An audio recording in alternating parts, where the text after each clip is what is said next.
Good evening, everybody, and welcome to Performance E-Streaming for the ANZCAR Thunder Series. We are here live at Fontana. It is Autoclub Speedway, California, at a very, very smoggy Fontana, you could say today, for round number 2 of the Thunder Series. Joining me up here in the booth, I've got Mr. Matty Hunter. Matt, how are you going, mate?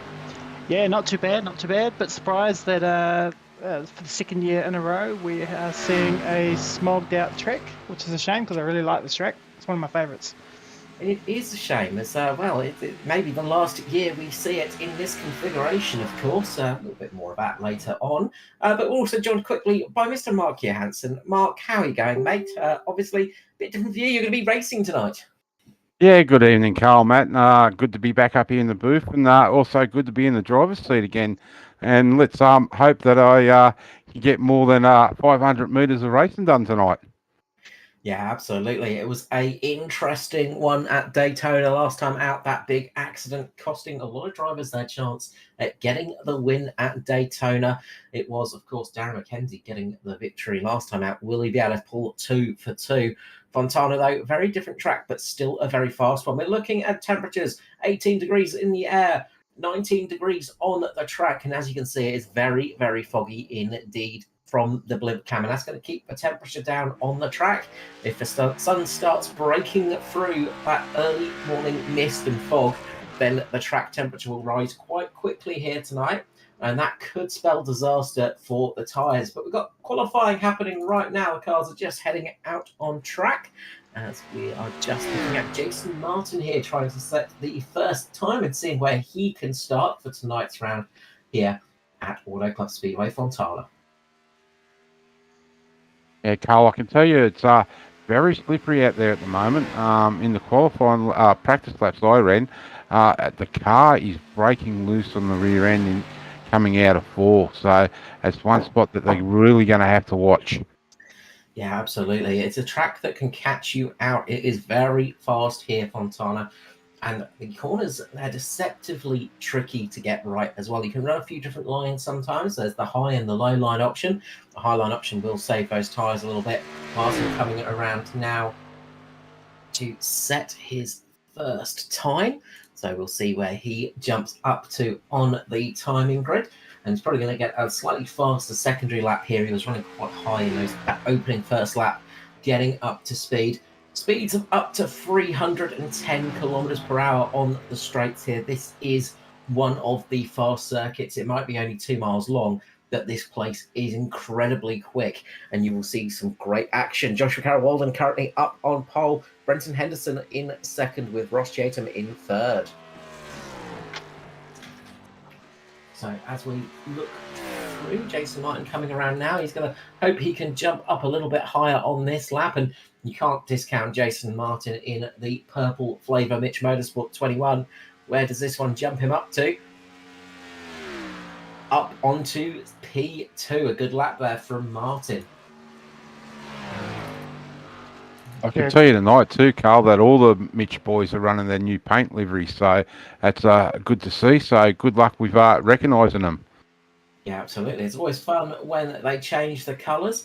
At least Jason Martin has kept, well, a very recognisable purple car for us tonight. Easy to spot the 21. Josh Micklemore, though, has changed to a nice red colour. And we've got Hamish somewhere, who has also had a bit of a change, but they've all changed colours. We've also got the SRM machines out. Tonkers all just collecting the wall there.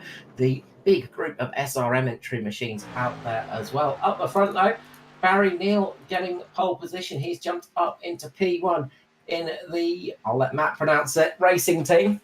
Aotearoa. Thank you, Matt. One day I'll get it right. Good to see Barry back. It's been a while since we've seen Barry out on track, and we know he's fast.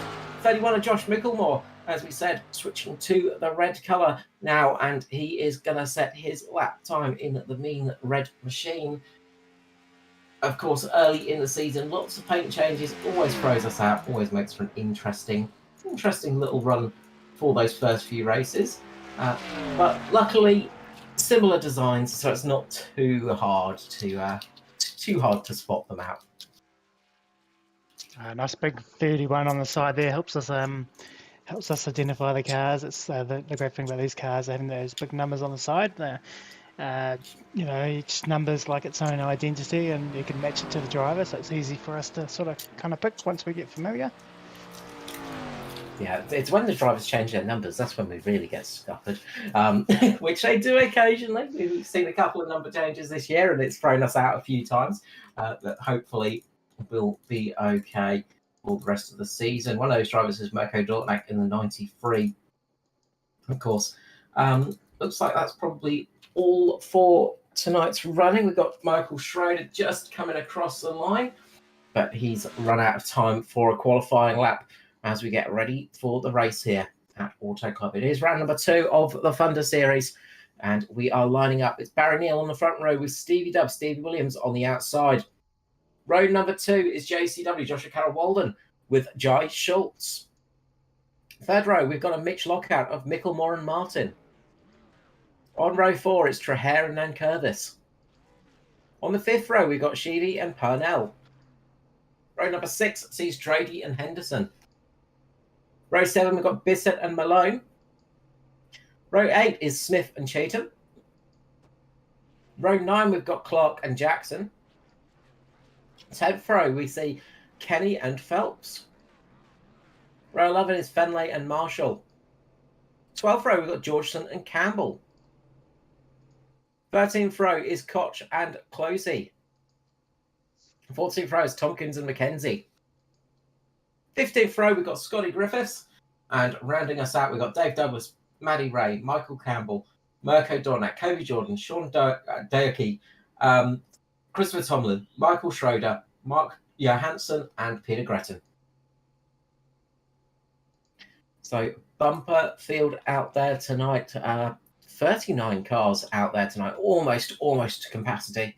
Just one shy. But this is going to be some really, really cool racing. If you've not seen Fontana before, you're in for an absolute treat.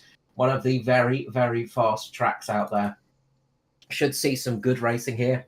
You get that little bit of a draft effect as you go around here as well. Who's going to be brave and run the low line? Who's going to be saving their tyres on the high line? We will find out in, mere moments, as the cars will be shortly going out for their parade lap. That's one of the things I like about this track, is you can just fly it around the outside there and make moves and passes if you're struggling up against that wall. Yeah, absolutely. It really does give for some interesting racing. It's not everybody's favourite track, unfortunately. And as we said in the lead up there, could be the last year we see it, as they're going to be dropping it down to, I think, a quarter mile or something like that, isn't it? Yeah, they're talking about it. I don't know why, but that's what they want to do. It's a big shame. Of course, the track is the Holder. It's the place where the closed course lap record is held by Mr. Gilles de Ferran of Penske, 241.428 miles per hour from memory. Of course, one of the things I must mention every time we're here. It's very much. I like Michigan for the same thing as well. The big 2 mile ovals, they're pretty good and fun. Yeah, they do lead for some good racing as well, and they're very, very fast as well. They're deceptively fast. You sort of look at the track and go, oh yeah, it's a D-shaped oval. It's going to be quick, but it's just a D-shape. Usually they're a mile and a half. These sort of D-shapes, when there are 2 miles, it just adds for that extra bit of speed. The banking on the corners here just gives you that nice launch through there, and gives you some fantastic action, because it's not so. Banking's not quite as steep as some other tracks. It can give you the opportunity to run up high as well and let you save those tyres a little bit. We are coming around. Pace car is going to drop in. I'm going to shut up and let you enjoy these beautiful V8 Mercedes burble away as we go green here for round number 2 of the Thunder Series.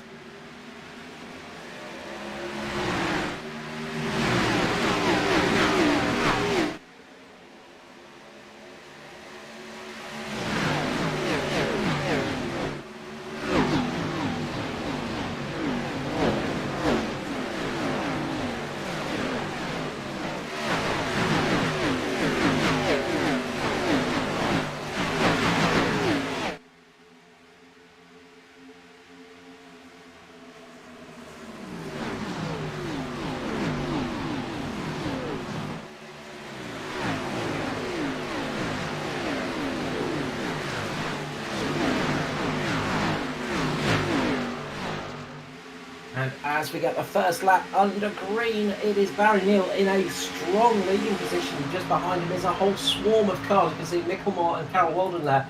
Just a bit further back, we've got almost 3 wide with Chris Purnell on the low line.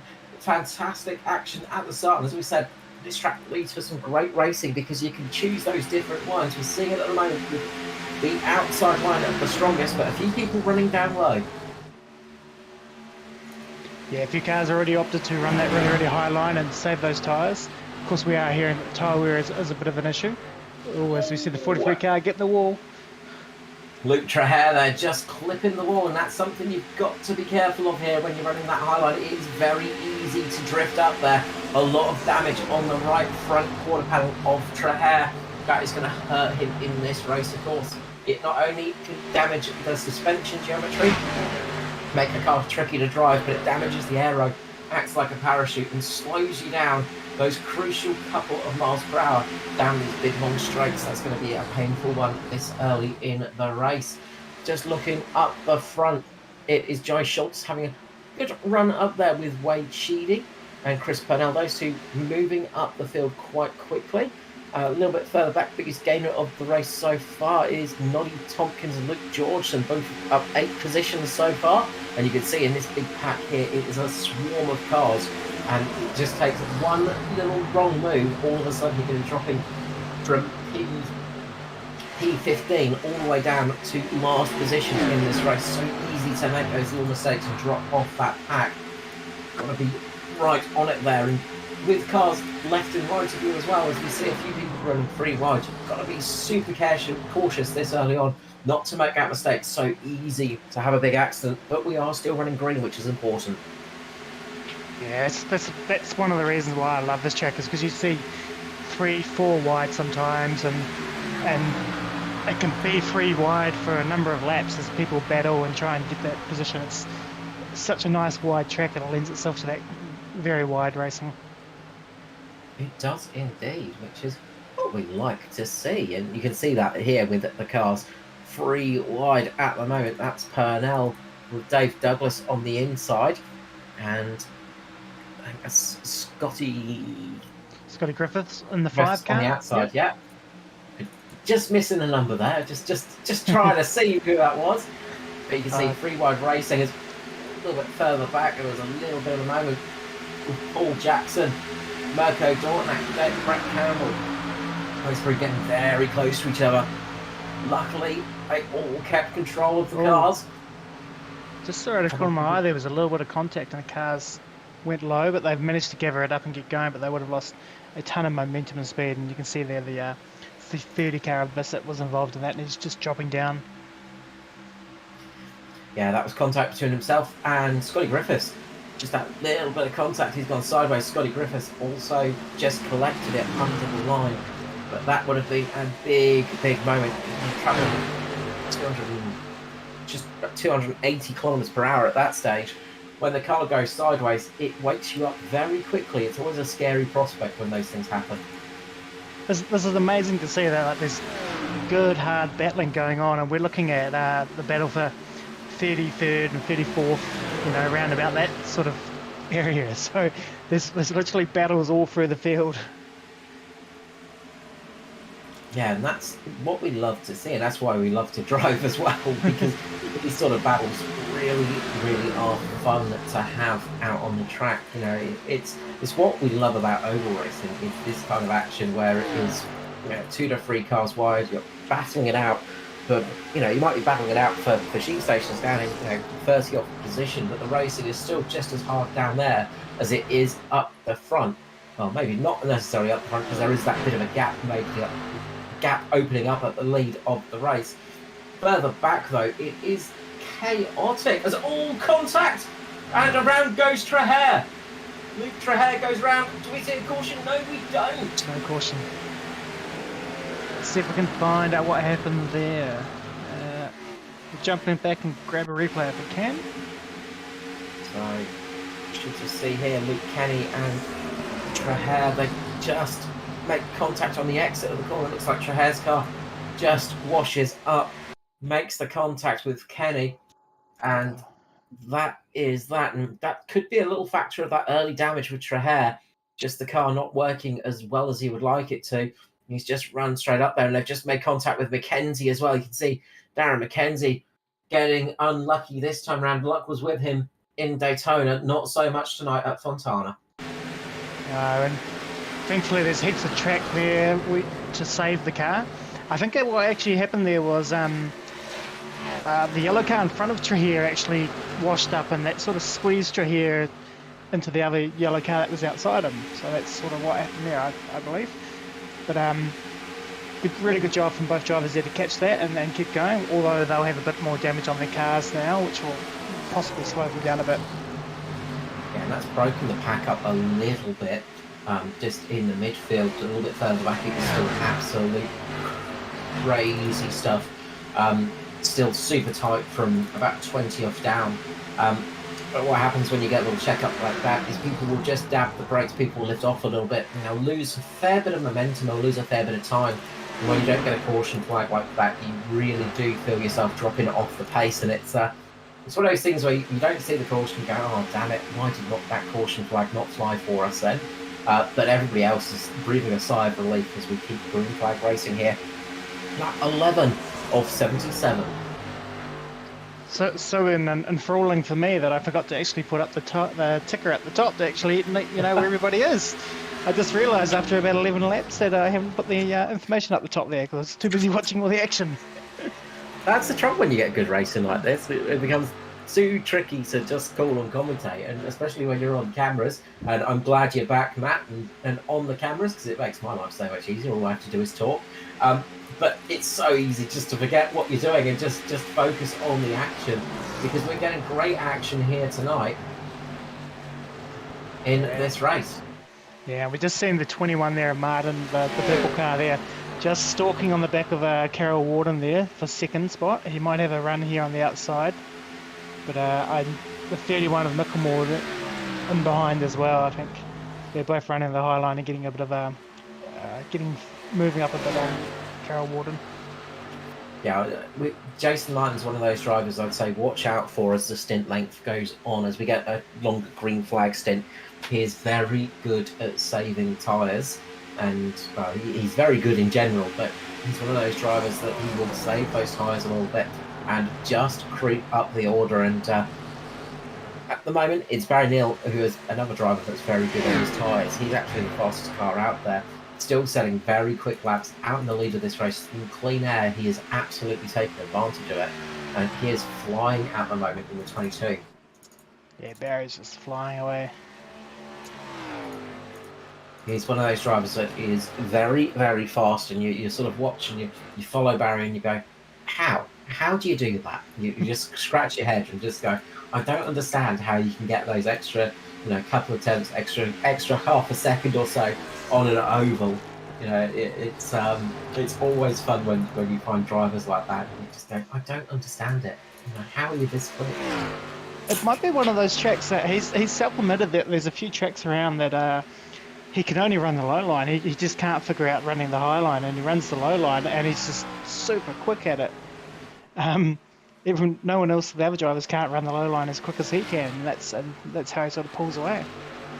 Yeah, and you can see just there again, he is just making that low line work while others are having to use that high line to keep the tyres protected. Barry's just able to make that low line work, and he'll make it work and keep his tyres alive as well. And that's a skill that is incredibly useful on a track like this one.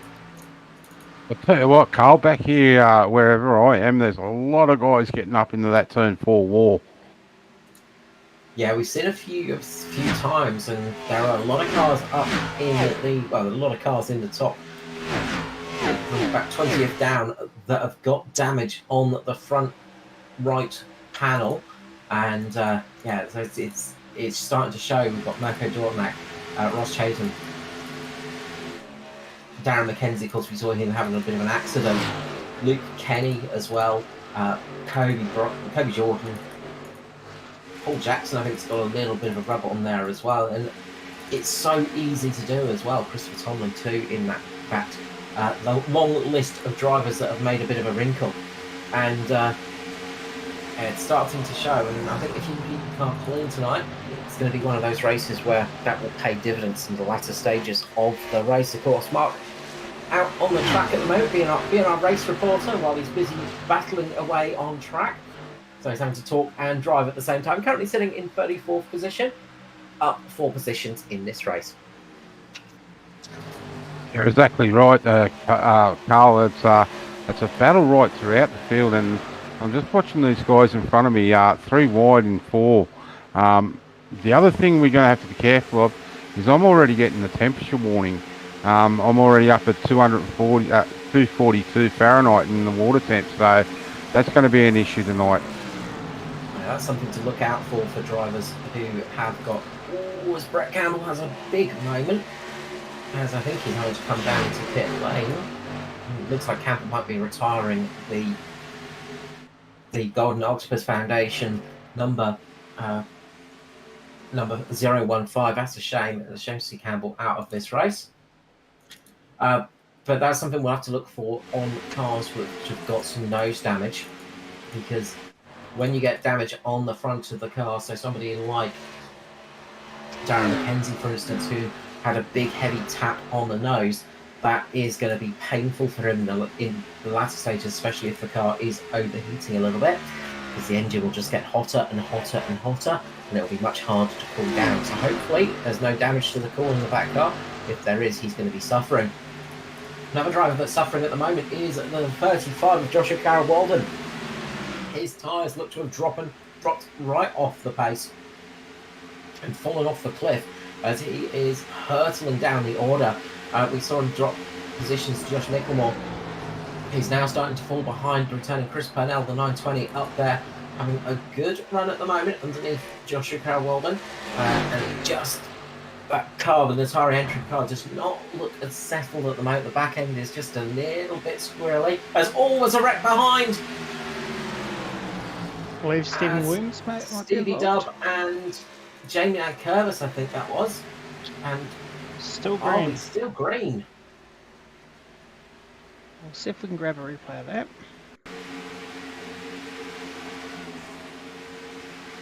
So I didn't quite see the start of that incident, but I did see Stevie Dubb involved with Jamie and Curvis, and something's obviously happened.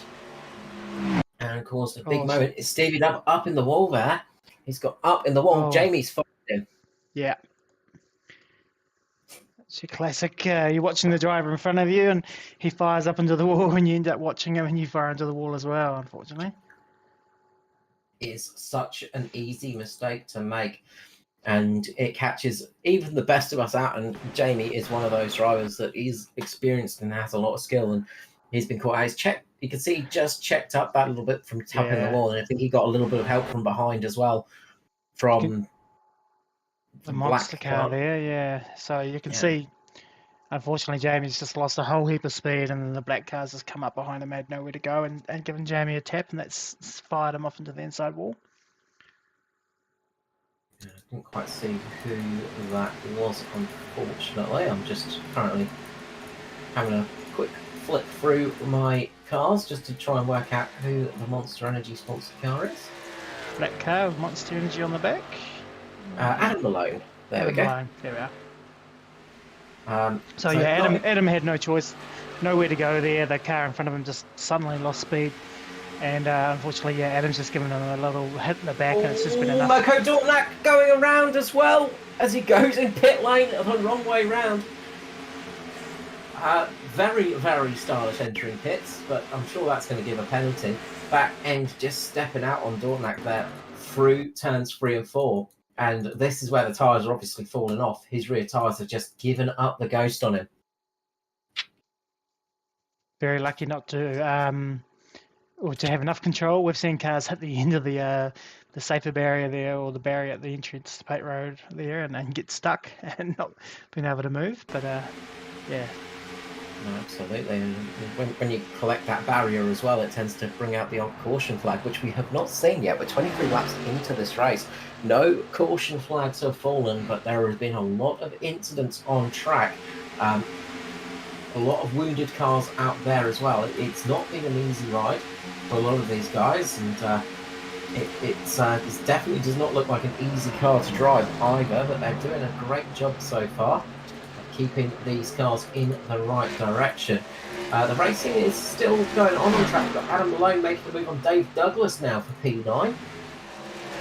Fair up the field, these two battling away just ahead of Brenton Henderson, and this is giving Ruben Phelps a bit of a chance to open up a gap here as well, as the fog is starting to lift a little bit. You may not notice it on the screen too much, but I can see some blue in the sky now for the first time all day, and you can see a lot from this drone cam. Yeah, it's looking a lot better. A lot better. It was a bit of a pea super before, you could not see a thing, but it is starting to clear up as the sun starts to poke through the clouds. That will bring another little bit of flavour to this race, as the track temperature will start to rise, and that's going to hurt the tyres for sure. Track temperatures are now up to 23 degrees Celsius. It is rising slowly. As that track temp rises, though, it's going to make it a lot harder for these guys who are now on very, very old tyres, and that's going to make it feel like a driving on black ice. Looking at Joshua Carroll-Walden right here, was running up in second for most of his races. Started losing a little bit of pace. Started coming back to him now, but he's still just defending in P5. He's just ahead of Jai Schultz and Wade Sheedy at the moment. Wade Sheedy having a fairly good run tonight. He's keeping a solid pace and keeping right up there underneath Jai Schultz, who is another driver that's been having some great runs recently in all different series. Jai's one of those drivers you have to keep an eye on because he's improving every single race.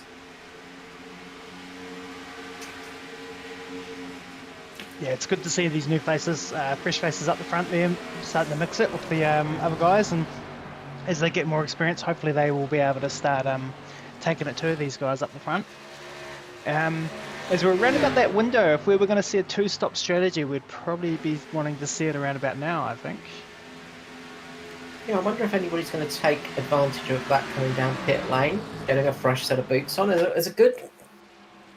They're down about 2 seconds a lap now on their sort of times, so it might be worth taking that risk. If we run green, you could probably make a fairly decent amount of positions going for a two-stopper here tonight. But it is a risk, of course, because one caution will absolutely ruin those chances. Just an update on that, guys, with the fuel window. The fuel window has actually moved now that we're under race conditions, and in the draft it's now 41 to 43 laps per tank. So you're definitely looking at a one-stop. So I think the majority of the field will do a one-stop strategy. I don't know if you can get enough, it's not enough laps maybe in race distance to sort of get a benefit of a two-stopper. Yeah, that's it. It's sort of definitely not enough laps to really take advantage of a two-stop. But I wonder if anybody's going to come in a little bit early, see if they can get a jump on people in the pit stops. If they are thinking of doing that, they'll be coming down pit lane around about 10 laps time, I'd say, so that they can get home comfortably on fuel. And see here on the just looking up the front at the moment, somebody that is very comfortable is Mr. Barry Neal. He's having a solid run up the front of the field, still setting some of the best lap times out there. He's jostling sort of each lap. They're swapping best lap of the of this stint at least between himself and Jason Martin. Just behind, Martin is closing the gap very slightly on Neal as he starts sort of copying Barry's line a little bit there, but they are sort of pulling out a huge gap from behind. They've built almost about 4 and a bit seconds over Chris Purnell in 4th position. Currently, it's looking like a 3-horse race up the front between Barry Neal, Jason Marston, and Josh Mickelwalk. And those are 3 very experienced drivers. And if this goes green, it's going to be a fantastic race to watch between those 3, I think. Yeah, I think Barry's got them covered at the moment. If it stays green for the whole race, I think Barry's in the box position. He's just consistently got that 1 second lead. It's just stood out to 1.2 now, but he's looking really, really good on old tyres as well. Yeah, this is what I was talking about before. You watch Barry and you just think, how are you that quick? And he's doing it again tonight. Great to see here. Barry Neal Again, he's just extending that gap a little bit up the front as well. Fantastic run so far. A little bit further back, got the battle between Carol Walden and Jai Schultz at the moment for 5th and 6th. And every time I look at my my lap time board, I see those two swapping position as well. They are battling it out at the moment on these very worn tyres, but they are giving a great performance. And gotta say, looking good for Schultz at the moment. He's got some good pace in that car, and it just looks like JCW's he's taking a little bit too much life out of these tyres in the early stint, and is just struggling to get them back to a point where they can race against these guys that have looked after their tyres a little bit more. Yeah, it's definitely a back and forward battle between these two. Of course, it is actually a really great opportunity for someone to put their name on the champion trophy Thunder Series, because Mr. Gallagher, the winner of the last 5 series in a row, has opted not to run this season. So he thought he'd give everybody else a little bit of a chance, but we will see him back later in the year, perhaps season 2 and 3. But yeah, it's a good opportunity for somebody to really fight hard and get their name up there as a championship winner. Well, that will explain his sudden appearance in the trucks on Monday night. Then he's decided he's going to go for a slightly different title this season, but it is the opportunity of someone, and it's great to see as well. And you know, we look forward to seeing Gallagher back out on track, because he is just incredibly talented in these Xfinity cars. We know he is very, very quick in them. So the winner of this first championship will have a great battle on their hands when Gallagher returns to take back his title, I'm sure. Paul Jackson deciding to come in. He's the first of the pit stoppers by the looks of things. He is pulling it into pit lane at the moment in the purple for Mark car. A beautiful, beautiful purple car on that one. I'm sorry. I'm sorry. That's hilarious. I love the arrows. They're a beautiful touch. And Mark can't see this, of course, because he's busy driving, so he's missing out on all of these beautiful signs there. And I'm sure this is going to distract him terribly. Oh, it's great. I love the riding on it being just, yeah. I'll have to go back and have a look at the replay. Is that what you're saying? It is. No, look, it is. That must be one of my favourite liveries I've seen in a long time. It is absolutely stunning. It's great. Even the front arrows are not pointing at the right thing. They're all off. They're meant to be pointing at the wheels, but they're pointing at not the wheels. It's great. Thanks for a good laugh there, Paul. Oh dear, that is just perfection. But we're going to see now how quick those fresh tyres are. So Paul Jackson's beautiful purple rims are going to be running those nice fresh boots. And you can see right now Mark Johansson just getting a bit of a look-see at the Paul Jackson car as he's just come up right beside him as well. But Jackson will soon run away like a scolded dog. He is going to absolutely skate away from those cars behind him on the fresh boots. Stevie Dub also in pit lane. So those first pit stops are starting to happen. And look, with 40 odd laps remaining, you've got to say they're probably going to be looking at 2 stops at this stage. They can probably make it to the end on fuel, but the tyres may be a different story. 34 laps, mate, and the tyres are shagged. They do not look fun to be racing on for sure. They are not looking... I don't think I'd even make good side tables with how worn out they are. They're probably nothing but canvas. But a few of these drivers will make it work somehow. They will pull the magic out of them. Just looking at times now, Paul Jackson, the fastest car on track by a good second over Barry Neal, and that's the difference those fresh boots make. Those fresh tyres are a huge boon, and I think we'll see a few people coming in pit lane now. They're seeing the pace advantage of those fresh boots, but we'll also see a few people just trying to hang out and make this a single stop race.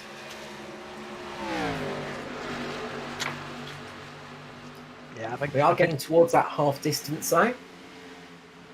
Has the smogs rolled back in, has it? Yeah, it has.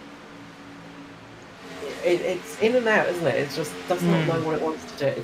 It's the cat of smog. It doesn't want to be in. It doesn't want to be out. It just wants to be annoying us all night long. It is very frustrating being the second year in a row that we're at this race that we've had smog. So hopefully we don't see it in the cup race as well tomorrow night. Yeah, fingers crossed we get a smog-free cup race. Last year I think it was forest fires. This year it is just pure Californian smog. Or is it smug? If you're a South Park fan, you'll get that one. Jai Schultz, Wade Sheely in pit lane as well, the first of the higher up cars coming in pit lane. So I think we're going to see a glut of cars coming in shortly. I wonder how long it's going to be until the leaders come in, and it is Jason Martin and Josh Moore. Are they coming in this time round? No, they're not. They just are a little bit slower off the corner exit than I expected them to be. I thought they might be coming in, but of course, fresh tyres are fantastic, but they soon run out of their potency. So the longer you can leave it, if it runs green, the better off you're going to be on those slightly worn tyres, because you can go a bit faster in the latter stages of the race, and those gains that you get on the fresh tyres at this stage of the stint are soon lost. And of course, if you can pit a little bit later for tyres, that means you've got fresher boots to the end, so it's not as much work on those closing laps. But you can sometimes make some good positions if you take that undercut, because not everybody can catch you. And of course, if you get a caution flag coming out in about 5 or 6 laps, once the leaders have gone through pit lane, you could find yourself in a good track position for a yellow flag pit stop. Lots of cars coming out now. I think everyone from 24th onwards has taken a pit stop. Yes, indeed. So it is all happening now. As we've got Barry Neal coming in pit lane, he has decided to pull the pin and come in on this lap. Meanwhile, we've got Martin and Mickelmore deciding to stick it out. They're going to stay out a little bit longer. They're going to run the fuel tank a little bit drier and try and take advantage of those fresher tyres a little bit later in this race. Of course, the other thing, it is very easy for a caution flag to drop in green flag pit stops, because easy to make a mistake coming into pit lane or going off pit lane. You're on fresh boots, all of a sudden you get out of pit lane and the car will spin around on you. So you have to be cautious in those early stages, and sticking it out a couple of extra laps can sometimes pay dividends, because if that caution flag does fall, then you get the chance to pit under yellow. As, oh, we're going to get that caution now! Disaster for Barry Neal this will be, as Luke Georgeson and I didn't see the other cars involved. There was Georgeson, there was Closey, Norman Campbell, Clark, possibly. Norman just skated through that one. I think he just made it through by the skin of his teeth. Michael Campbell did not, however. And Tristan Koch as well got heavily involved in that one. The caution flag falls on lap 42. As we'll see here with the replay. And I think it just gets very tight all of a sudden. You can see Norman Clark on the inside there, as there's contact between himself and... It looks like they caught a slow car in the middle of the corner and they kind of had nowhere to go. Yeah. We just have a look at the chopper view.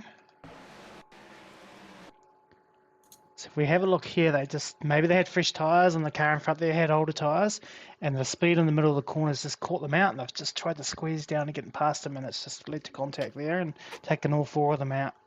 And that's exactly what I was saying before about those green flag stops and weird things happening, and that's what's happened. So this is going to be quite useful for Josh Mickelmore, Noddy Tompkins, Maddie Ray, Brad Fenley, Sean Dake, Norman Clark.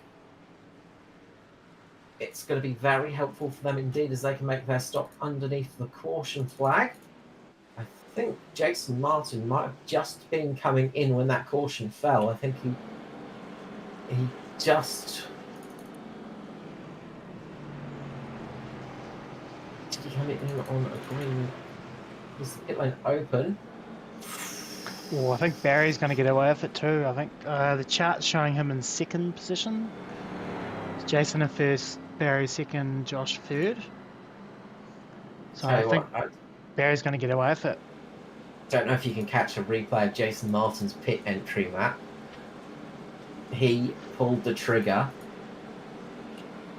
right on the cusp, I think, and he just made it into pit lane just before the caution flag fell. Watch this from Jason Martin as late calls go. This is a late one. He comes in, four-wheel slide across there. He is absolutely going, yeah, I'm going to make it, going to make it, going to make it, going to make it. Does he make it in pit lane, though? Or does he collect the grass? He's going to collect the grass here, and he just skirts it around that cone. That is as tight as you can make it. Any more further there, and he would have wound up with a penalty. Just see if we use the chopper view since the smog is there.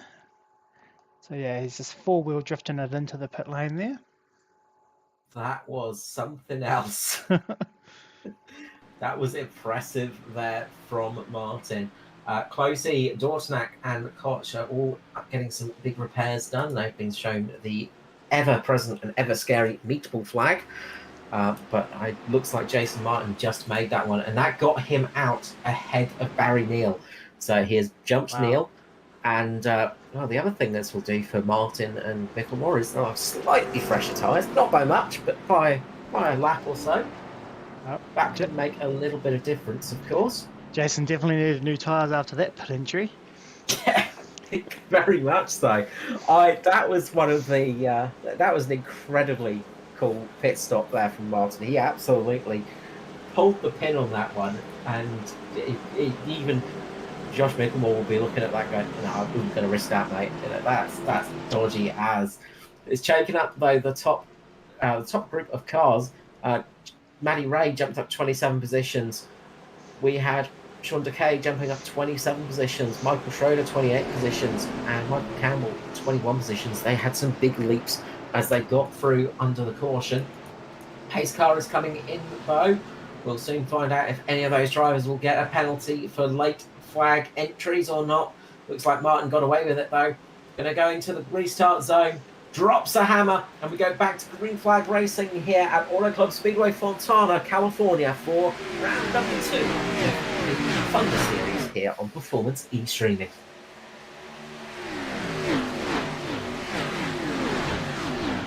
So a couple of drivers got some black flags out of that little caution period, so we can see to serve a penalty.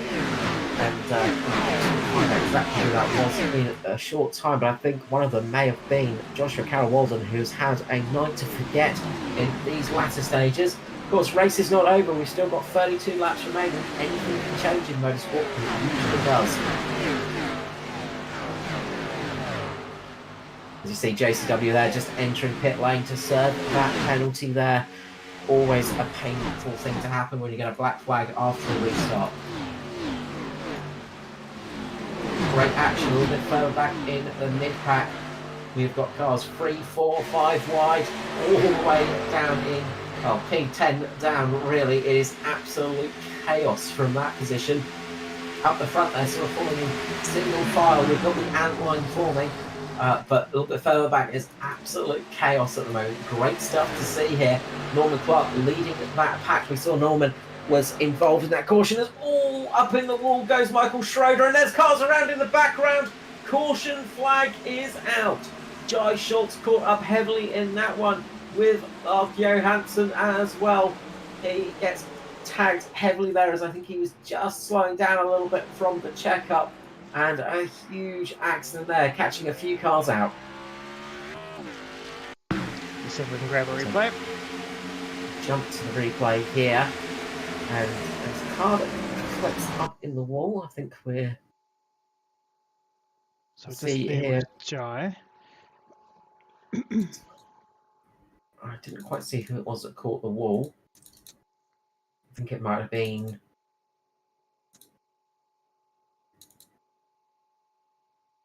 I think it'll be the end of next corner, I think. Yeah, it's gone back a bit too It's far. gone back a little bit too far. Okay. The fun of getting things to work. Yeah. Always fun. Michael Schroeder collects the wall here, gives it a little bit of a love tap on the exit of turn 4, and then that causes a checkup in the pack behind. Well, there we go. And Yep. we will see the cars go around, and you see that Mark Hansen into Joe Schultz. And that is our second caution of the night. Doesn't look like they got too much damage. They both locked it down very well. So maybe a new set of boots on for both cars, and they should be a way to go. Shouldn't be hopefully too much damage to the cars. There are some walking wounded out there at the moment. I was just looking back at Luke Georgeson, currently sitting in 15th position. We saw he was involved in that first caution. That car is basically a bucket of scrap bits, I think. Yeah, it needs a bumper. It's got some extra aero, extra cooling systems on the front, but still circulating, still selling, still up there. And there's a lot of wounded cars out there tonight. So it's one of those races where a little bit of damage here and there is not necessarily game over. Getting those repairs done, you're probably going to have more speed on a car that, it's seen better days and seen more quarter panels than that in the past. But it does mean that you should have a little bit of a pace advantage on things like that and possibly get yourself a decent top 20 at least. We've got Jai Schultz, Wade Sheedy, Darren McKenzie, Paul Drady, Mark Smith, Phil Bessett, Paul Jackson, Luke Georgeson, Stevie Dubb, Maxi Marshall, Scott Griffiths, and Peter Gretton in pit lane at the moment.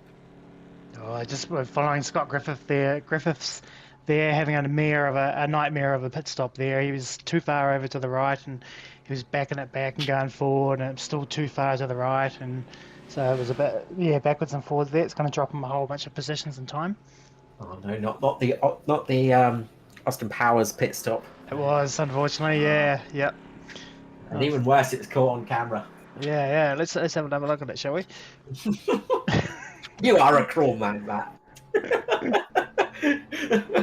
So we see him come in here, and he's just come in a little bit. He's either shot it too hot, and then he's still too far right. Oh, that is painful to see.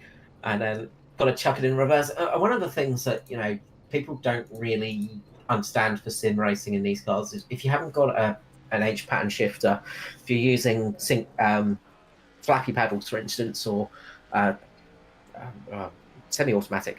I'm trying to remember the name of it now. My brain's gone dead. But if you don't have an H pattern shifter, you've got to shift each gear individually, and getting it into reverse is not easy to do. And then you have to get it into first gear, and you have to use your clutch. You have to do all these different things to get it there. And if you've got flappy paddles, it can be tricky to get them in the right gear sometimes. And it is such an annoying thing to get right sometimes. It makes it so painful. It does, especially if you're using a pedal shift and you're in fourth gear. When you get spun out, and you've got to remember how many clicks down you got to go to get it into first, and get into the reverse. Absolutely, it is an absolute nightmare. Although I guess the one good thing about having the flappy paddles is you're less likely going to miss the gear and shift it down into first from fourth or something like that, which we have seen a couple of times in the past week where missing that gear is extremely painful.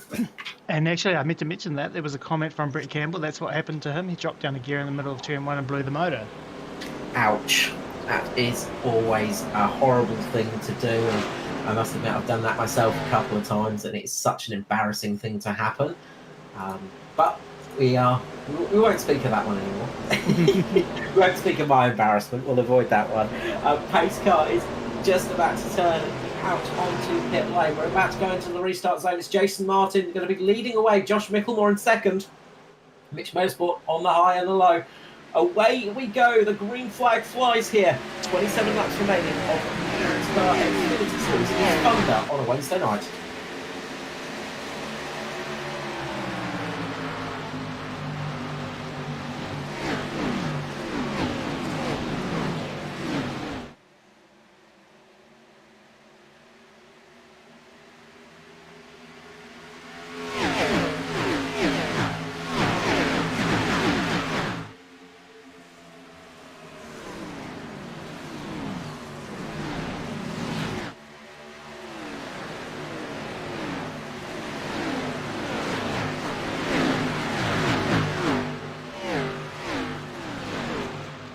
as we get a lap under green here, it's Martin and Micklemore in a strong position up front. Watch out for Wade Sheedy's the highest car on fresh tyres at the moment. We saw Dave Douglas charging his way through the field as well. He's currently coming up just behind Sean Dakey.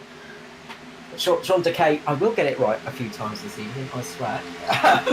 Sean Dakey there, he's just sitting on the back now of the latest member of the ANZCAR admin community as well. Sean is, of course, the runner of the Xfinity series for us, and we thank him for all his hard work he's doing for this year's season, and he's having a good run in the top 20 at the moment. He's currently sitting in P11. I won't say any more, won't give him any more curses. Hopefully he'll have a good race. Chris Purnell is on a bit of a charge as well, getting past, fighting it out with Noddy Tompkin and Ruben Phelps at the moment. There's some good battles going on throughout the pack, and this is where it gets interesting, is you've got cars on many different strategies now and many different tyre lives, and this is going to change things up a little bit. The guys at the front felt comfortable. They didn't come down pit lane again. They decided to stick it out there, keep track position. But a few people did come in, bolt some fresh tyres on, and it could be an advantage for them as these laps go past. Interesting to see Noddy's holding his own there up in the 8th spot. Mixing it with the top 10. Good to see from Noddy Tompkins. Absolutely. A driver that has improved no end, Noddy. He is absolutely coming on leaps and bounds. It's what we love to see, is the evolution of drivers as well in ANZCAR and all across the sim racing. Somebody is backwards in the back straight. Luke Georgeson, and a huge hit for the 212 there. The inside lane productions car of Christopher Tomlin up in the air, flying over that of Georgeson. Huge incident there between those two. And I'd say that's the end of Christopher Tomlin's night. With that one, I don't think that engine is going to be seeing much more action as we come through the corner here, and just coming onto the back straight, just goes down. I think he may have, he just clips the wall. That launches him down into Luke Georgeson, and that is painful indeed for poor Luke Georgeson. He has had a rough night tonight, being the car that's been copping a massive amount of damage. Not his from no fault of his own there, just got absolutely ping-ponged into, and that is a painful one indeed. Now, will we see the leaders coming down pit lane? Now they've done not too many laps green, but they've done a fair few laps on these tyres now. It could be worth thinking about a fresh set of boots. Oh, here we And go. it looks like they are not. No. Well, 3 of them are not. The rest of them are. Yeah. Matty Ray coming down pit lane. He went, no, I'm not playing this game. I'm going to pit. Great move. Roll the dice. That's it. And it's part of the strategy with sim racing and racing in general, of course, the feint into pit lane. Sometimes you'll go, I'm going to do what the other person doesn't. A little bit easier to do when you're a couple of cars back. When you're the leader, it's purely your choice. And Jason Martin, they're deciding he's going to stick it out on these tyres. He is fast enough not to worry about this one. I'd say one of the cars to watch out for is going to be Wade Sheedy. He is on some of the freshest tyres out of the group there, and his car is relatively clean as well. He could be in for a decent run tonight. Yeah, I think Sheedy's going to have about 7 to 8 laps fresher tyres on than the top 4. Yeah, he is. He's done about 7 laps this lap. 7 laps on this stint, whereas the leaders have done about 15. So, yeah, it's interesting stuff, and it could be a big advantage for him. Paul Jackson as well up there as well in that beautiful purple car, the purple for Mark entry. He is also on the same length of stint tyres as well with Jai Schultz and Paul Drady. A little bit of damage on those cars though, so they might not be in such a prime position, but they look to be going strong still, so it'll be interesting to see how this one runs out.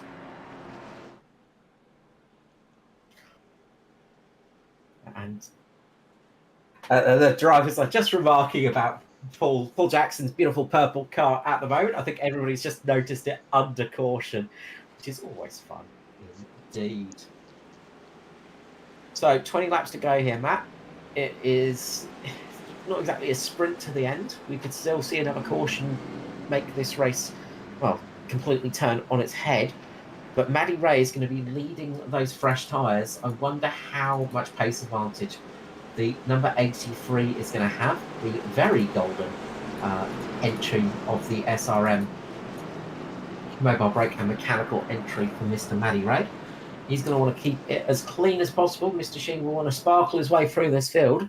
And if he's got some pace on those fresh tyres, he could well see himself in victory lane tonight. He could, yeah. And of course, he's got the luxury now. He can go, he can charge as fast as he wants for the 20 laps. Whereas the other guys have been saving a little bit. They've already have a little bit of wear, and they've got to make them last for another 20 laps.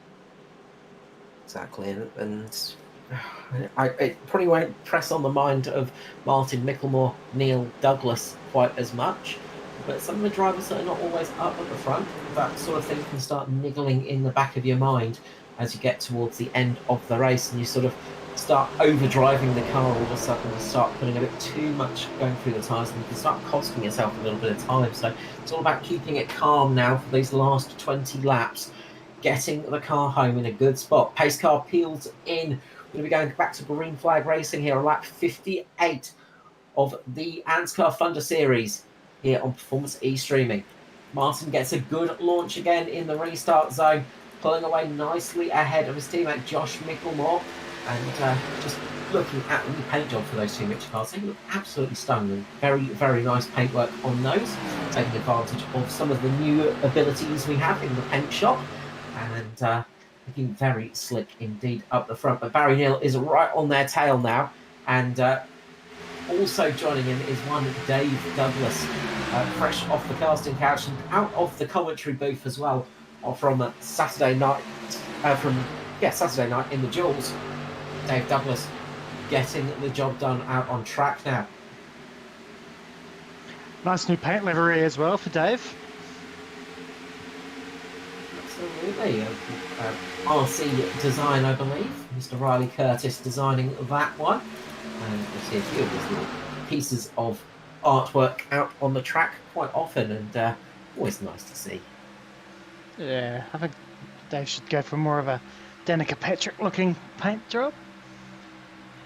We know he idolises Danica. He tries to follow in all of her footsteps. And usually has the same fashion sense as well. So he's doing well up there. Just looking back, Matty Ray is starting to get a charge on as well. He is moving up through nicely. He's just behind Paul Jackson. Not quite making the impressions on Jackson that he'll want just yet. Remember, Jackson is slightly fresher on his boots as well. And just behind Matty Ray, teammate Ruben Phelps is absolutely putting the pressure on Chris Purnell. Really, really close fighting here in the top 10.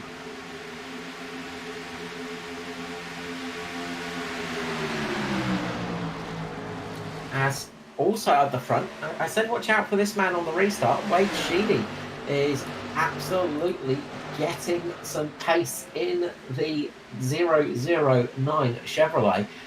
He is flying up there on those slightly fresher tyres, putting pressure on Dave Douglas, and now applying that same amount of pressure to Barry Neal. I think this is showing the front runners that those fresh tyres are they're doing a little bit more than they would hope for. As all four wide in the background, Phelps, was it? Ruben Phelps, I think. Phelps is back way, all in the middle of the track. Yeah. The 81 didn't have anywhere to go, but over.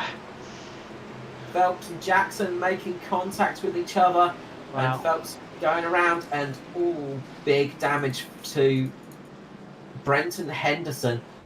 Brenton Henderson had nowhere to go, and all of a sudden he finds his teammate nose-to-nose contact.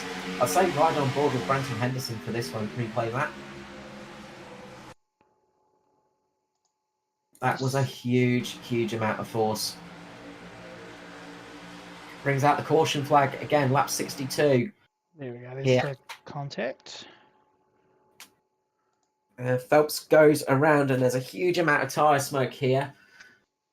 And you see Paul Jackson, just a little nudge there, and Henderson, nowhere to go. Yeah, nowhere to go. And that has launched him out of that one. That was a horrible, horrible wreck there. That would have been a really, really painful one on the hands, as well as the wheels would have. If you had a direct drive wheel, that thing would absolutely shudder around. Not a fun incident indeed, but a tricky one for Henderson here, because he would not have seen what was going on. You'll see on board now here, Brenton Henderson in the 81. There's absolutely no visibility. Still going at a good almost 280 odd kilometers per hour. Bang. Straight into his teammate, Ruben Phelps. Wow. And you just have a look at his view here. We're off to the side slightly, but it's very, very hard to see what's going on up there. You're hoping that the track's clear, and then you're thinking you've got a place to go, and then all of a sudden there's a car right there. You've got nowhere to go. In those situations, you glance up to your mirror because you're just starting to put your foot on the brake. You're easing off the throttle. You look up in your mirror and you see a couple of cars behind you. You think, I can't really lock a brake or something because they'll go into me. And then all of a sudden you're into that car in front of you. It's milliseconds there, and that was a huge, huge impact for both those drivers. I know Ruben is a VR user as well. That would not have been fun on his behalf. Hopefully he managed to get his hands off the wheel before it made any big sudden movements. And Henderson knocked out of that one quite quickly, unfortunately. I think Paul Jackson may have been another one of those drivers that was taken out in that accident as well. And what's happened at the front there? All the leaders have come in pit lane. The leaders have pitted. Martin and Barry Neal have pitted. Mickelmore has stayed out. Yes, sorry, I forgot to mention that. Josh Mickelmore's stuck it out. Everybody else has come down pit lane. This has left Josh in a pretty unenviable position at the front at the moment. What we might do is quickly grab the mean purple machine of Mr. Paul Jackson, bring him up into the booth. He was sitting down there in the infield care centre. Hopefully he's not too beaten up. Paul Jackson, do you get a copy, mate? Yeah, mate, got a copy. Well, we are always happy to have you up in the booth to have a chat too, but not in these circumstances, unfortunately. A big hit there taking you out of this race. Yeah, just, the whole 3 wide going into a 4 wide out of the corner, and cars moving up on you when there's no room there and get stuck in the wall. Yeah, it looks like a big, painful crash, and you. Luckily, the rest of the field sort of avoided you at least, but obviously that's your night done. I take it. Engine is gone. Yeah, meatballed, and she was smoking pretty bad, so I just parked. That is a big shame from a paint job that has brought us the most entertainment this night. Fantastic job on the paint job, Paul. That has absolutely. When you watch back the replay for this race, you'll have about 5 minutes of me and Matt just losing up on the comms. So congratulations for doing that. Hopefully next time we speak to you up here in the booth, it will be in better circumstances. So. Yeah, hopefully. Not running too many races this year, so just sort of jumping in here and there. But 5-minute job in the booth for that spray job, and I took a little bit more time on the metallic sort of layer on it. You would not know it took you that long, in all honesty. No, thank you so much, Paul. Hopefully we'll catch you back soon. I'm just about to go back to green. All good, boys. All the best, and good luck to everyone else racing. Paul Jackson there. Always a pleasure to chat to him, but wish it was in better circumstances. Back to green flag racing. Mickelmore leads away on those old tyres. It must feel like the hangman's noose is around his neck at the moment. A lot of cars on a lot fresher tyres all behind him. Paul Brady, the only other car to stick it out there on the old set of tyres. He's trying to gamble for a better position. I did see a car down on the grass, but it looks like we're staying green. Wow, it's crazy stacked up action there on the restart. 3, 4, 5 wide.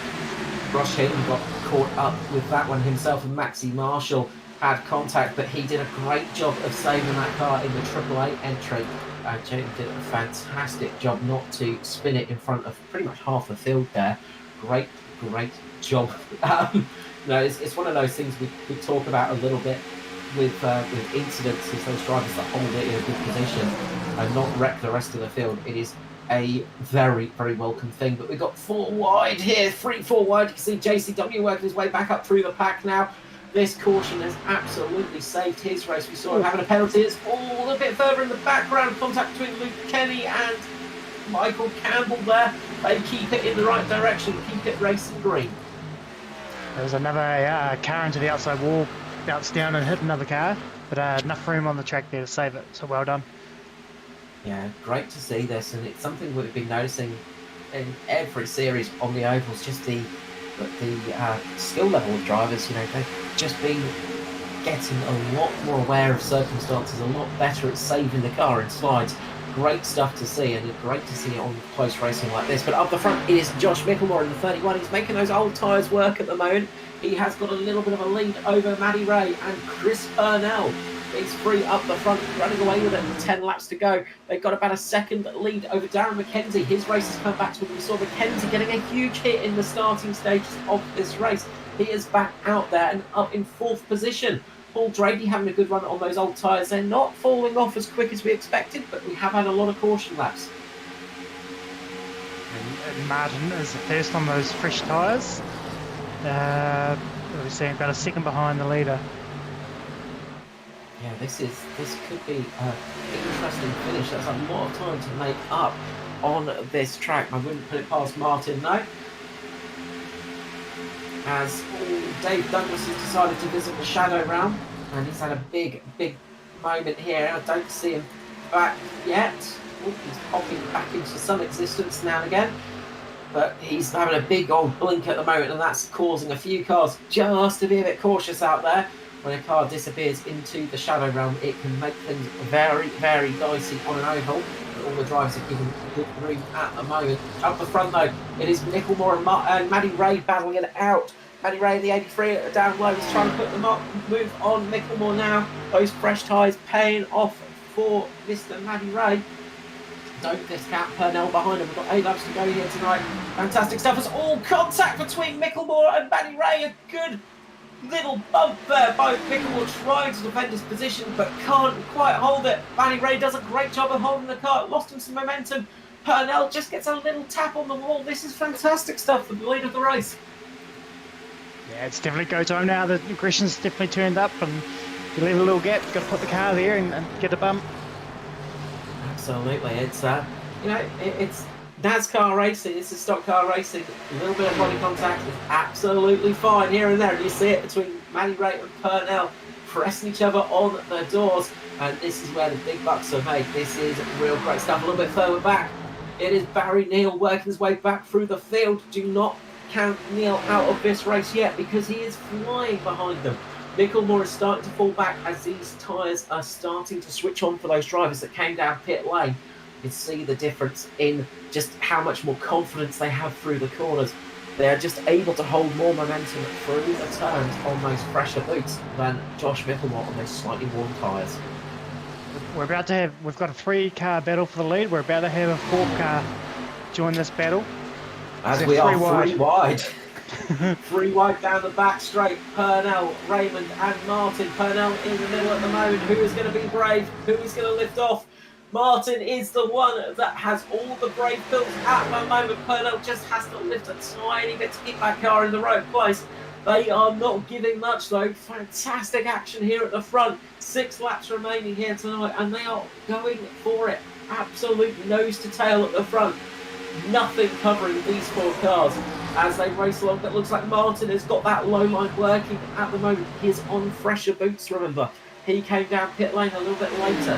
Himself and Barry Neal on the freshest boots in the top 5 positions.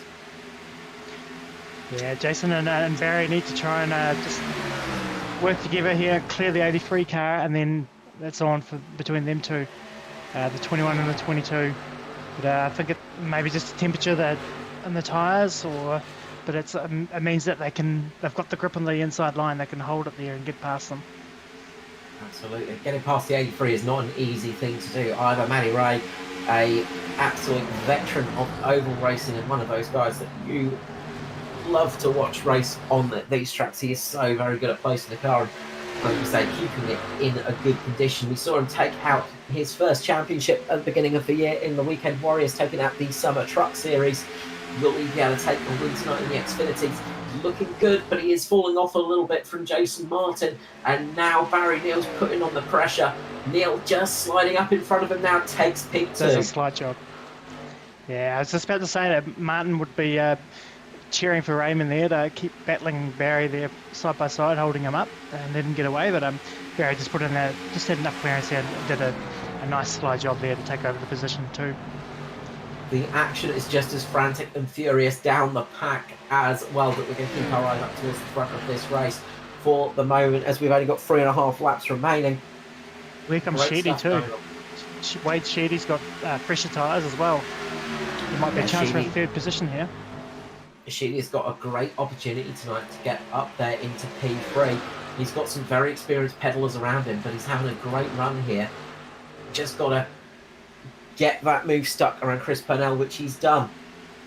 Now Matty Ray is in his sights.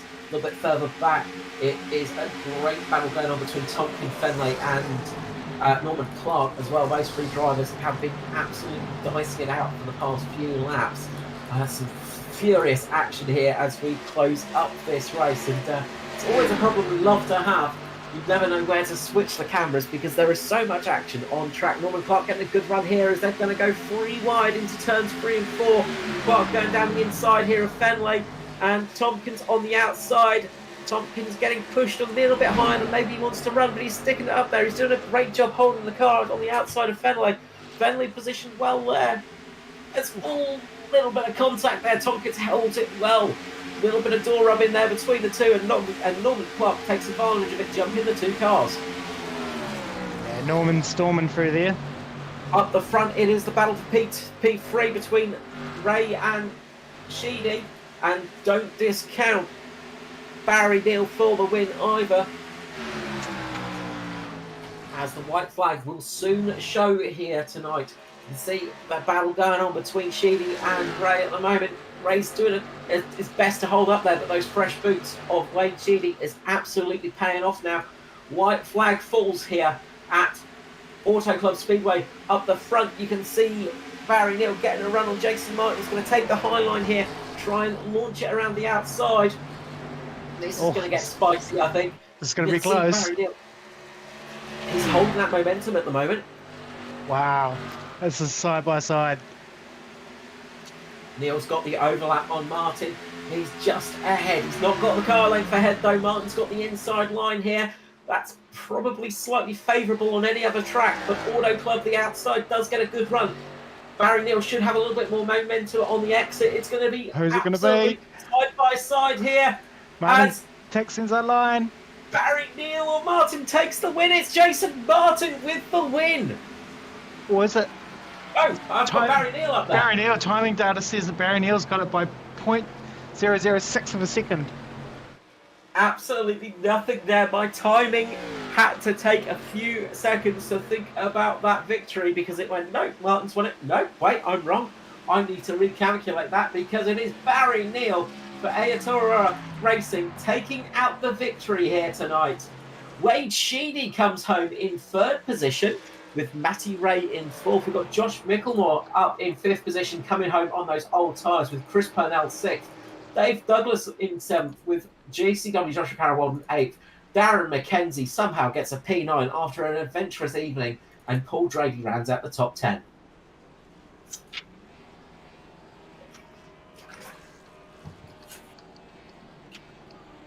Well, great news for your countryman, Matt. Kiwi has got the win tonight, and well, I think we're happy for that to happen.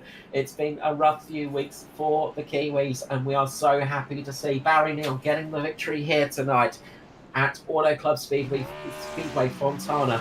The 22 is going to celebrate in style here and burn up what's left of those tyres, and maybe take a few side panels with him. Yeah, the mechanics wouldn't be too happy with that. Having to repair a car that's a race-winning car. But... Exactly. The virtual paddle beat is going to be busy after this one, aren't they? They have to earn the extra couple of dollars that they need. What a fanatic race at the end. That was absolutely crazy, but some great action there as the engine goes poppity pop for Barry Neal. Well-deserved win. Well, let's run through the full results then, shall we?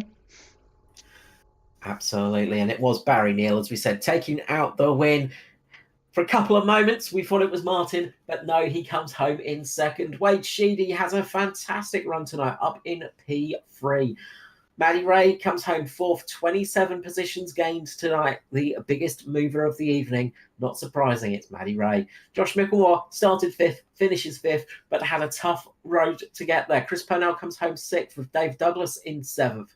Joshua Carroll Walden, bit of a night to forget for him, but he managed P8 in the end after an adventurous evening. Darren McKenzie got some damage early on, but still manages to get P9. That's going to be helpful for his championship hopes. Paul Draby comes home in 10th position. As we roll over the page, it's Jai Schultz home in 11th spot with Norman Clark 12th. Brad Fenley comes home 13th with Noddy Tompkins in 14th. 15th for Stevie Dubb. Sean Decay in 16th position with Michael Schroeder in 17th. 18th is Luke Kenny. Adam Malone in 19th and 20th for Michael Campbell on his first ANZCAR race. 21st, we see Scotty Griffiths with Maxi Marshall 22nd, Peter Gretton in 23rd with Ross Cheetham 24th, Mark Smith 25th, Phil Bassett in 26th with Kobe Jordan 27th, our in-race reporter Mark Johansson in 28th position, Christopher Tomlin home 29th with Tristan Koch in 30th. 31st saw Luke Georgeson with Ruben Phelps 32nd, Wesley Closey 33rd, Brenton Henderson 34th, Paul Jackson 35th, 36th for Luke Traher, Jamie Nankervis 37th, Mirko Dornak 38th, and Brett Campbell, unfortunately, out the race early in 39th position. Well, an eventful race here at you've got to say the fog has cleared as the race gave us a very bright finish, Matt. It did. It was a bit annoying with the fog coming in and out, but the racing was fantastic. That was really awesome and exciting to watch. I'm glad you think so, not from where I was sitting. No, it was good up here. No, look, it was fantastic. At the mist and the fog just added another level to the racing. Exactly, the gorilla in the mist himself, Mr. Mark Johansson. I've been waiting to use that all night. But Thanks, what we mate. will do, our audience knows what you like, Mark. Okay, what we're going to do now is grab up the 009 of Wade Sheedy. First time up here in the box. Wade Sheedy, congratulations on P3 tonight here at Autoclub Speedway. Yeah, thanks, guys. It was lots of fun. Congratulations on your first top 3 finish in ANZCAR. Oh, is it? Awesome. I believe so, yeah. From my notes, at least. Congratulations tonight. It was a solid run for you, and you absolutely had the right tyres at the right time. It was definitely touch and go through practice. I didn't feel comfortable around here at all. So to get all the way up to the podium at the end, I think it was just luck of the field. And when you grabbed your tyres, I think there was a few people in that second last pit stop that went in. We stayed out, and obviously I think the top 3 of us had new tyres on that last pit stop. No, absolutely. It was even before that pit stop came out, though. You looked like you were on some fresher boots as well than everybody around you, and we did say watch out for you in this race because once those tyres started going on and you seemed to be on the right tyres at the right time, it was looking good for you. Yeah, that's right. It was more risk versus reward, I guess. Looking after those tyres earlier on, I think helped me quite a bit. So try not to spin the wheels at all, and getting that good drive out of the corners really helped. Absolutely. It paid off in dividends tonight. Congratulations on a fantastic showing, a strong P3 finish tonight here, and one of hopefully many to come in the weeks to come. Yeah, I just tend to blow in every now and then for a couple of races, so hopefully get up on the podium a few more. Absolutely. Look, congratulations tonight. Before I let you go, though, the usual thing of giving a shout out and love to any sponsors and, of course, your adoring fans. Oh, definitely. All the guys at Platinum Racing. I probably better get a paint done now that I'm getting the podium. Pilbara Gaming Hub, Phones and Stuff, and Kookaburras Cafe. Thanks a lot. Congratulations tonight. But good luck for the rest of the season. Hopefully, we will see you for a few more races this year, and we'll see you getting some good results for the rest of the season. No worries. Thanks, guys. Wait, Sheedy there. Next up, we will grab up P2 man, Mr. Jason Martin of Mitch Motorsport, the purple Mitch machine, having a fantastic run tonight. Jason Martin, congratulations on P2 here tonight. Oh, cheers, mate. What a finish that was. That was pretty hectic last 10 or so laps. It was pretty crazy, wasn't it? I mean, you got P2 by a decal, really. It was there was not much between you and Barry there at the end. Oh, how close was that? That was good. It was fantastic stuff. It looked like you were switched on all night long, but it didn't look easy to catch Barry Neal there. Yeah, I was struggling and started overdriving it because we were doing pretty much the same lap times for the whole run. So I was getting a bit frustrated about not catching up any. So I started pushing a bit harder, and then that just stopped me up even more, and I started dropping a little bit then. Yeah, we saw that sort of that second stint just being a little bit tricky, looking a little bit tricky for you. But you sort of you had some good pace throughout the race, but just maybe struggling towards the end of the stint. Yeah, only on that first run or so because I was pushing a bit too hard trying to gain ground instead of just being patient. So yeah, it got a bit tricky for me on that first run trying to chase Barry down. But after that, I knew what I was doing and took it a bit more careful, and I didn't struggle then. But yeah, the second last lap I got loose and Barry got a run on me and he was able to grab the win. That was great stuff. And just quickly, that final set of tyres you grabbed on, we saw you coming down pit lane, but your teammate deciding to stick it out there. Were you a bit surprised to see Josh trying to survive on those old tyres? Oh, no, we were talking about it and we couldn't decide what to do. And I said, no, I think I got a pit just in case it stays green. But yeah, if there was a yellow, I reckon it would have helped Josh and he would have got the win. But because it stayed green, it definitely was a good idea getting tyres. Paid off fantastic. Look, great to see you up in the top three, and P2 is never a bad thing. Always scary when we hear you get into grips with a car as well, Jason. You know, we know what happens when you get comfortable in cars. It tends to be a lot of wins for the purple machine. I think them days are long gone now. I think I'm just struggling with everyone else and everyone's caught up now, so you won't see that anymore.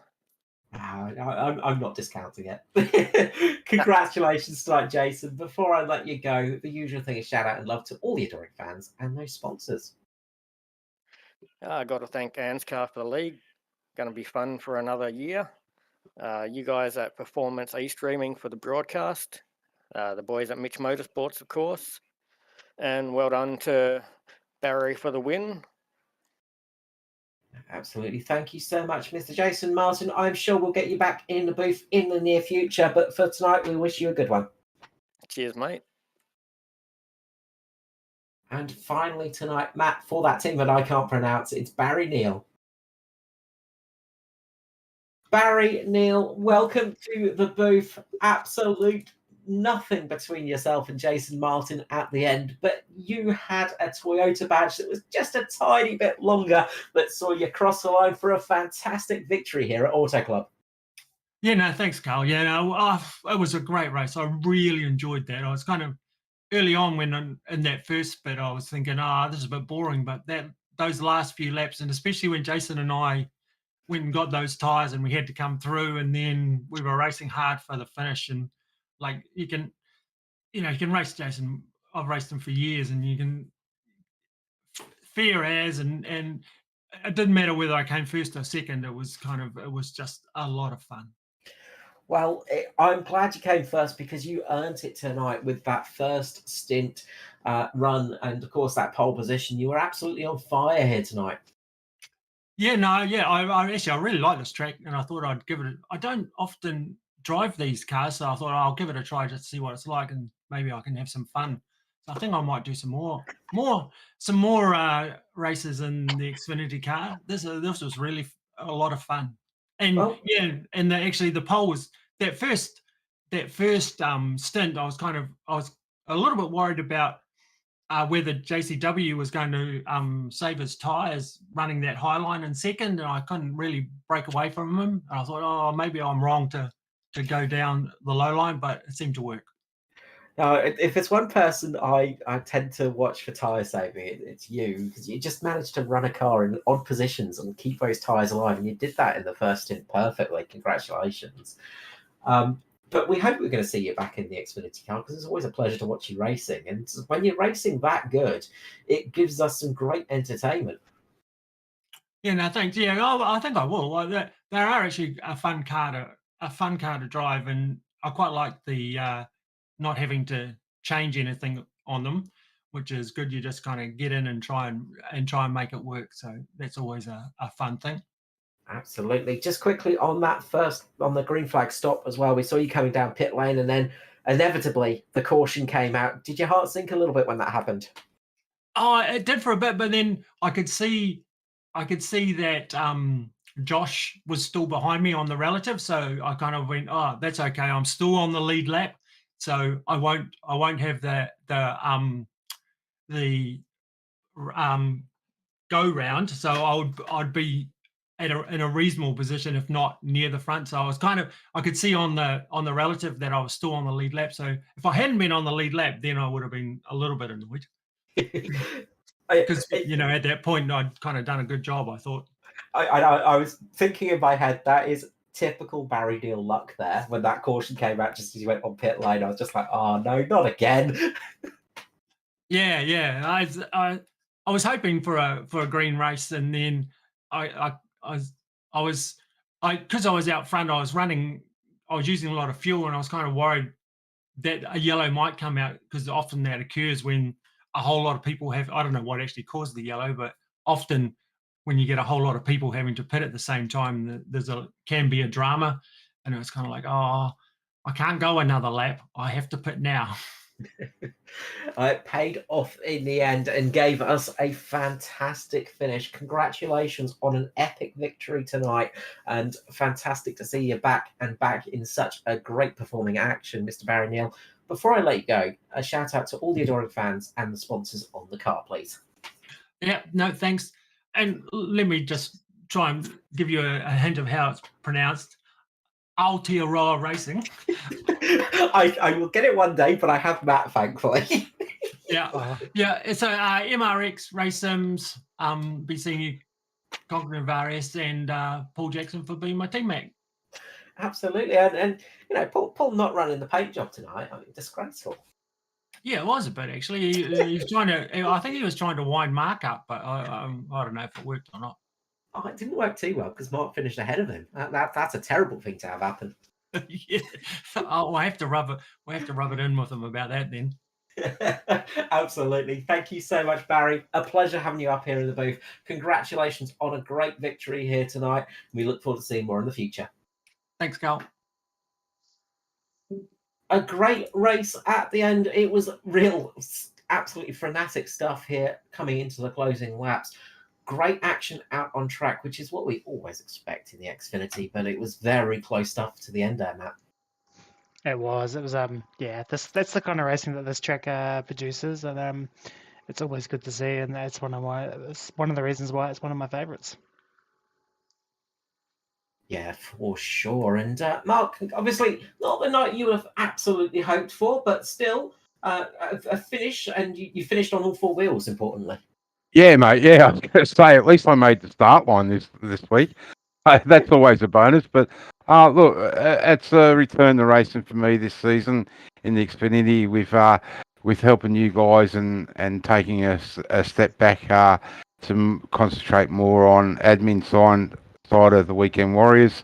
But look, I'm enjoying these races. Very tough race tonight. I'm going to have to go back and watch the replay for that finish because it sounded like it was an unbelievable finish. Absolute grandstand stuff. Of course, we are not done for the week here on Performance e-streaming. We have all the action here again at Autoclub Speedway Fontana for the Cup. It will be the return of Thursday night Cup action here for the new season. So we're looking forward to seeing you then for that. Of course, we have the first race of the Weekend Warriors coming up on Saturday night as well, Mark. Yeah, definitely. Some of the boys from ANZCAR come over to the Weekend Warriors and going to race there too. So it's going to be another tough season over the two leagues for the guys that are running everything. No, absolutely. And we have more action to come on Performance at E-Streaming with the Australasian Supercar E-Series on Sunday night. Of course, all the action of the V8s on the ovals. And I can't remember where we are this week, Matt. For the Australasian V8s? Yes. Off the top of my head, I can't remember either, sorry. No, it's the trouble when we get finishes like that, is the old brain starts to fade and you go, oh, I remember something, but I don't remember exactly what. But we look forward to bringing you all of that action as I quickly run into my folder to try and actually find the thingy that I'm looking for. But again, just great action tonight, and we look forward to bringing you more motorsport action in the days to come. There we go. That's what I'm looking for. Season 5 will be at Chicagoland Speedway this on Sunday night for the Australasian Supercar E-Series. So we hope you can join us there for that. And we will see you all tomorrow night for the ANZCAR Cup action. As tonight, it's myself, Carl Wilkinson, with you, Miss Mark Johansson and Matt Hunter, wishing you all well, and we'll see you again next week.